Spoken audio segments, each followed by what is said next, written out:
Hello everyone, কি অবস্থা সবার? তো ঈদের ব্লগ এতদিন পর আপলোড করা হচ্ছে, কারণ যেহেতু এক্সাম তাই আপলোড করা হয় না। তো এই তো ঈদের দিন বিকালে আমরা একটু ঘুরতে গিয়েছিলাম আমাদের এলাকার মধ্যেই। তো এই যে আমরা সবাই সানজু, আমি আর ফ্রেন্ডস সবাই মিলে দুষ্টামি করতেছিলাম এদিকে। আর আমাদের তো এরকম মানে ঈদের কোনো প্ল্যান ছিল না যে কোথাও ঘুরতে যাওয়ার। তো আমরা কিছু ভিডিও করি, টিকটক করি, রিলস বানাই, দুষ্টামি করি, পিক তুলি। তো আসার সময় বাচ্চারা এদিকে বাজি ফোটাচ্ছিল, ওইগুলো দেখতেছিলাম। তো এইটা ঈদের থার্ড ডে, যেদিন আমরা একটু ঘুরতে বেরিয়েছিলাম। বাট রাস্তায় এত পরিমাণের মানুষ আর ভিড়, যার কোনো ছবি ভিডিও কোনো কিছুই ভালো আসে নাই।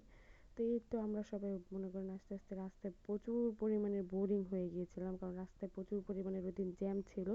রাস্তায় কি ফুল রাস্তায় মনে করেন একদম জ্যাম। আবার যেদিকে ঘুরতে গেছিলাম সব কিছু একদম বুক হয়ে গেছিলো। তো ভালো মতো কিছু ভিডিও পিক কিছু তুলতে পারিনি।